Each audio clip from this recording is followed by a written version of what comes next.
Hi guys, welcome back to my channel. My name is Serena and today we are going to be talking about why Mercury retrograde is asking you to take a break. Watch this video.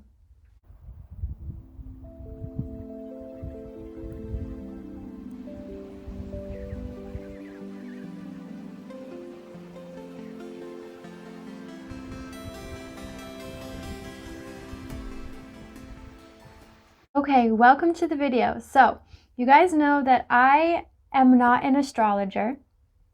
I do not have any formal training in astrology, but I do have my sun in Leo and my moon in Cancer.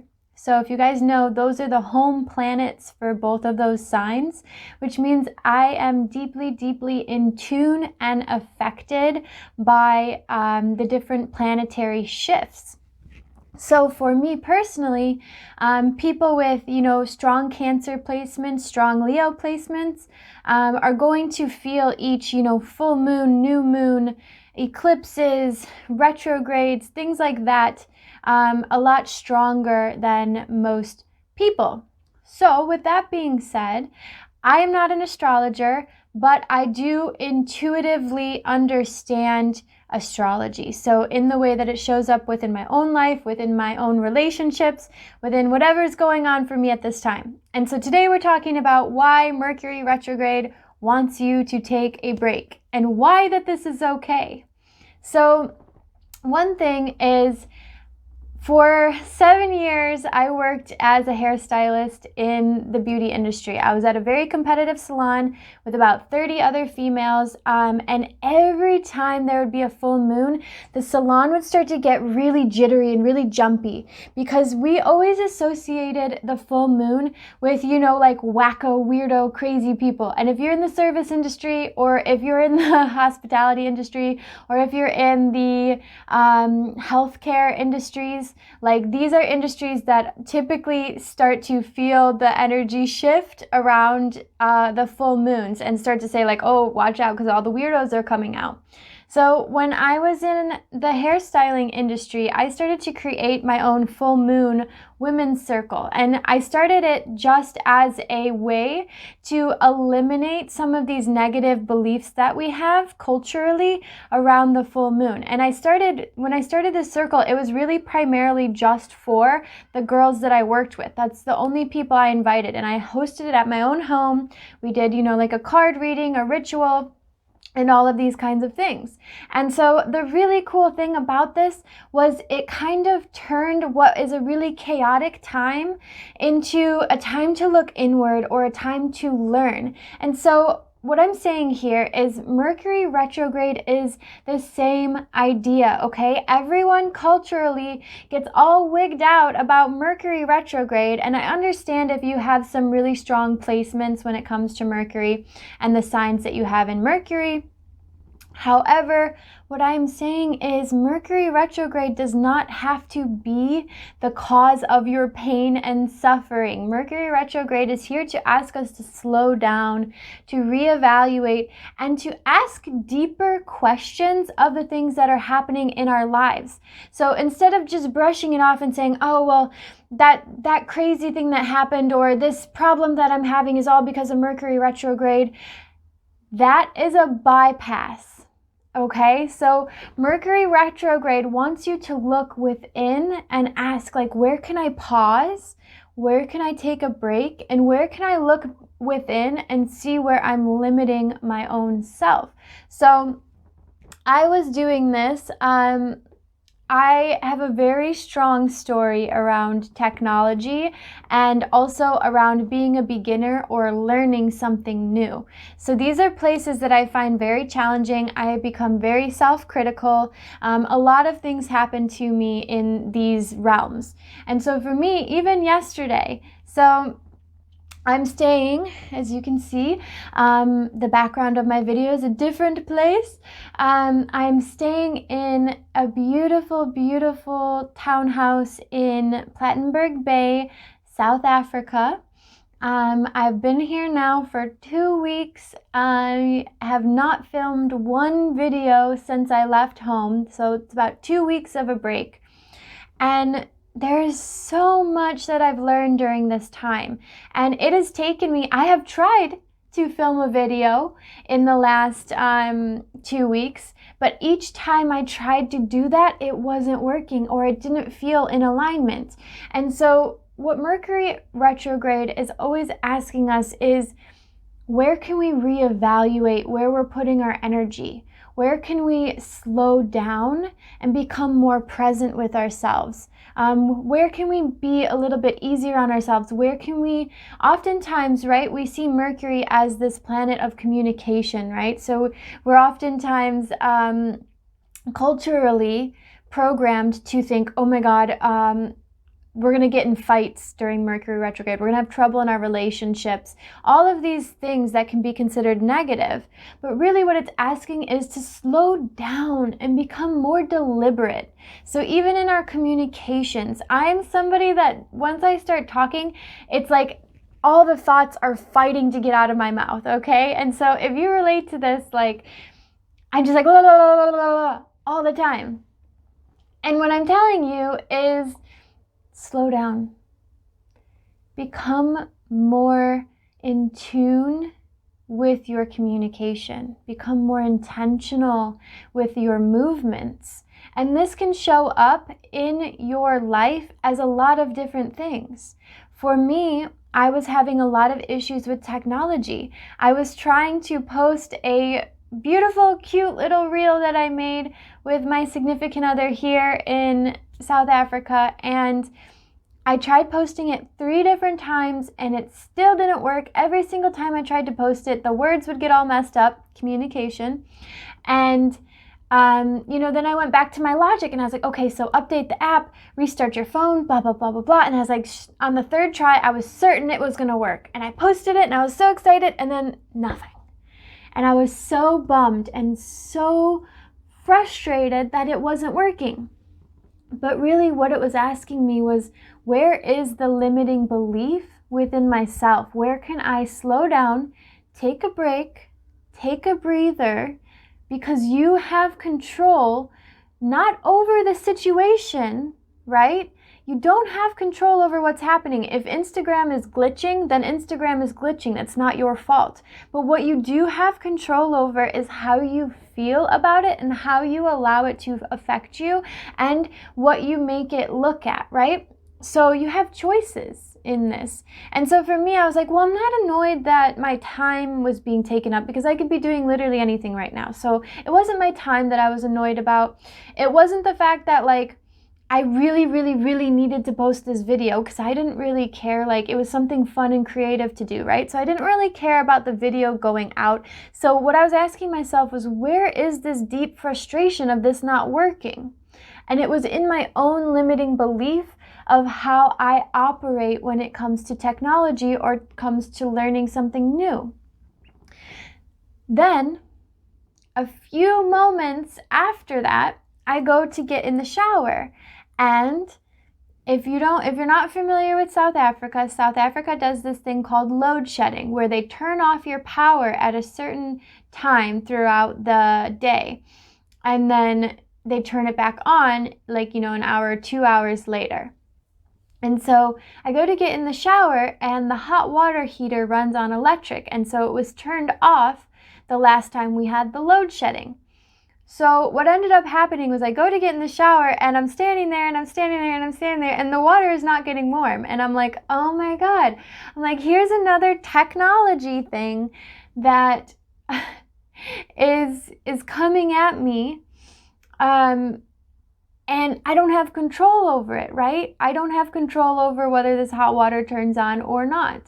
And so I was reminded of a practice, and this is from the book Existential Kink. And if you have not read it, I highly recommend it, because what she teaches in Existential Kink is finding pleasure in things that are not pleasurable, right? So for me, as a highly sensitive person, control is a big thing in my life. I grew up with 2 parents that were very, very controlling in how they spend their time, how they do different activities, very, very structured and very controlling. My dad, every time we would go on vacation, would have a list and say, we're going to wake up at this time, we're going to eat breakfast at this time, blah, blah, blah, blah, blah, blah, blah.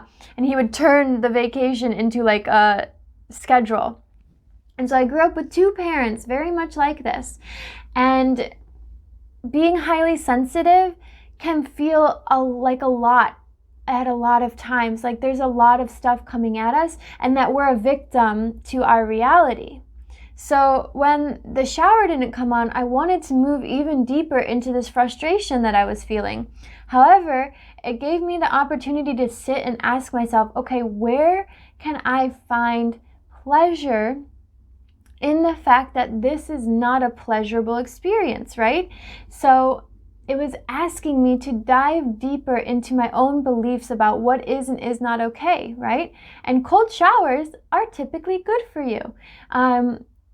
There is a lot of research done on this, that a lot of people do cold plunges. They do cold showers in the morning. It's supposed to be very good for your lymphatic system, very good for your immune system. And so as a highly sensitive person, I have an attachment to a belief that if I am cold, I am not happy. And I have had this belief for a very, very, very long time that if I'm cold, I won't be okay. And this is because highly sensitive people can be very attuned, I should say, to temperatures and changes in the environment. So being cold is a very big trigger for me. And it was asking me, okay, where can you take a step back and address the limiting beliefs? So Mercury retrograde right now is asking you, how can you take a break in what you're doing? How can you reevaluate? How can you come to a place of stillness, of more clarity? And where are these things showing up in your life? And how can we change the belief from this is going all wrong to what is this trying to show me or teach me? Because that's the big thing with Mercury retrograde, or any retrogrades really.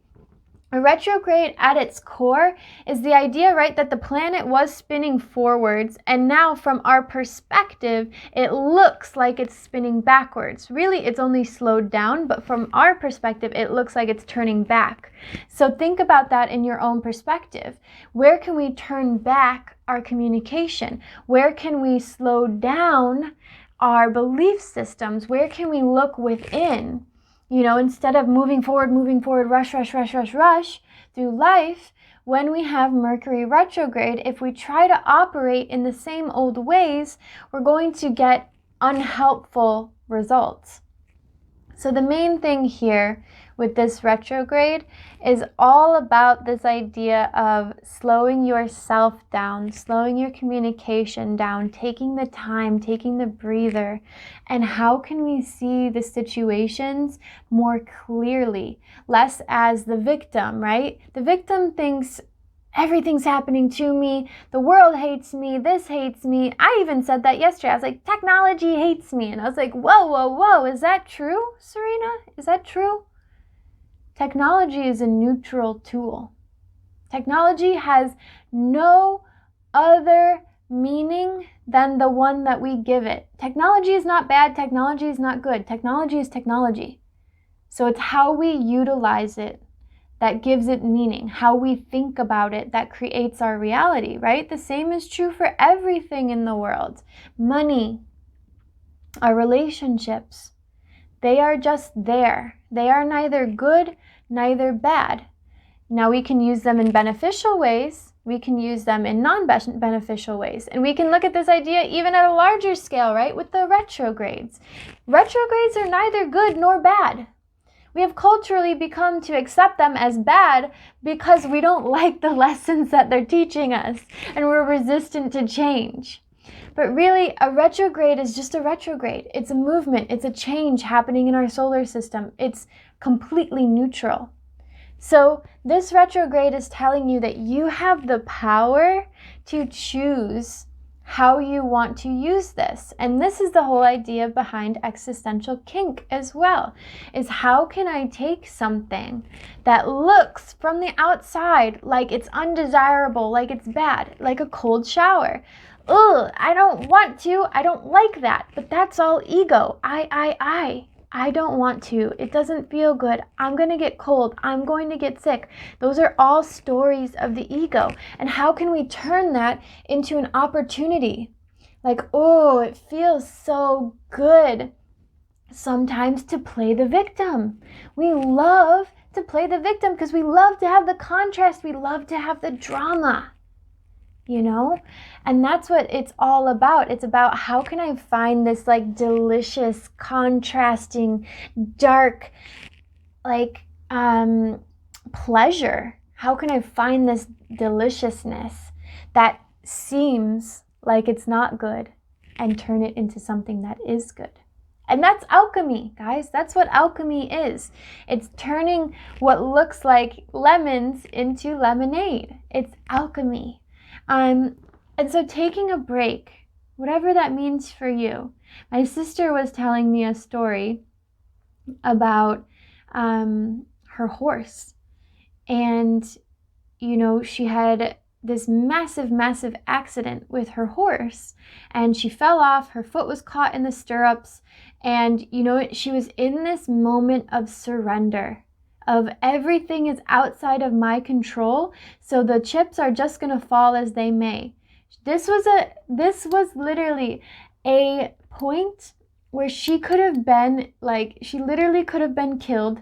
She could have been stepped on. Her foot was caught in the stirrup. Her horse was freaking out and running away with her while she was caught. So think about that. Horse foot right by your head, that could end very, very badly. And when she told me this story, I was like, oh my God, crazy. But she was like, you know what? She came to this place where it was a moment of surrender for her.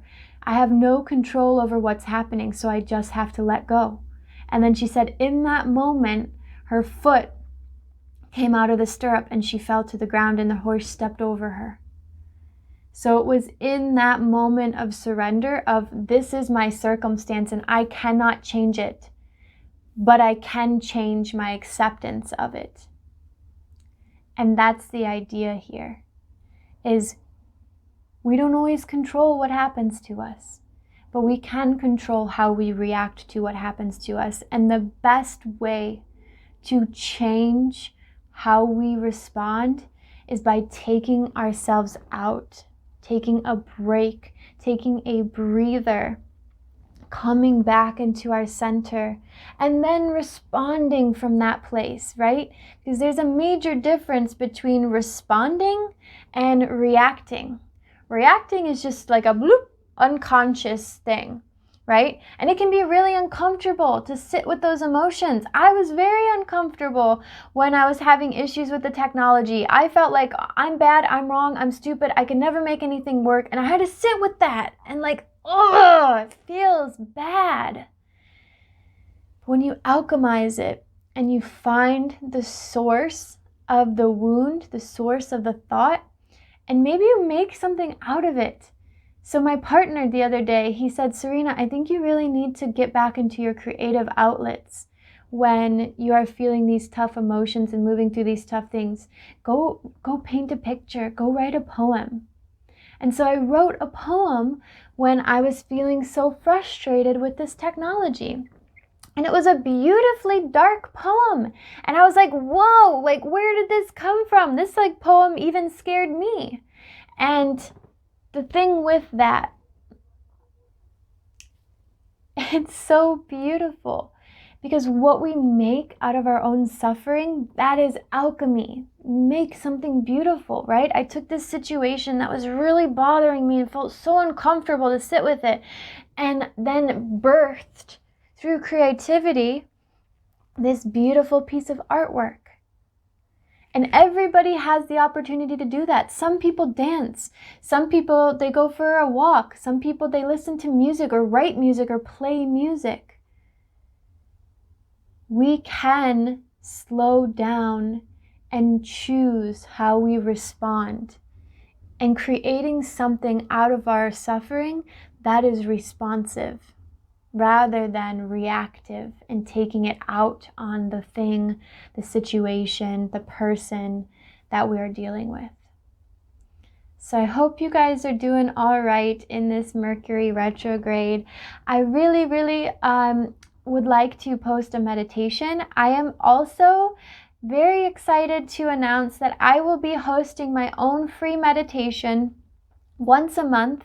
I might make it twice a month if we have a lot of interest in it. So far, I have a good 10 people and 30 people on the list. So what I'm going to do is I'm going to put the information down below. You can literally just go to my website, and the first thing that will pop up is, hey, do you want to sign up for my free meditation? Put your email in, and then I can send you all of the updates and the links for the meditation. So this is going to be really cool.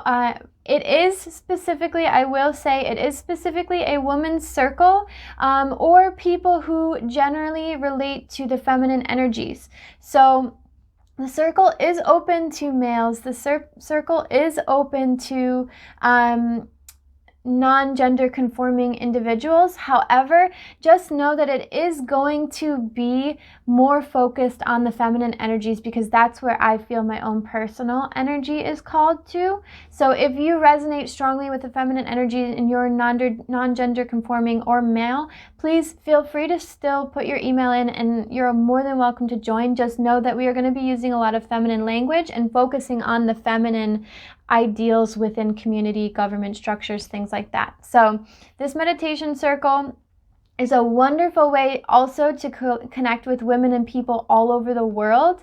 I am working currently with 7 different time zones, so I will put in the emails the time zones that I'm working under. It gets a little confusing, but I will do my best. And yeah, if you're interested, I would love to have you on there. I think there's something so magical and so beautiful and powerful when we all come together in a meditation space and meditation circle. So I'm really happy to be sharing this with you. Thank you so much for watching my channel. Be sure to join me next video. If you enjoyed this video, like, comment, subscribe down below, and I will see you next time. Big love, Serena.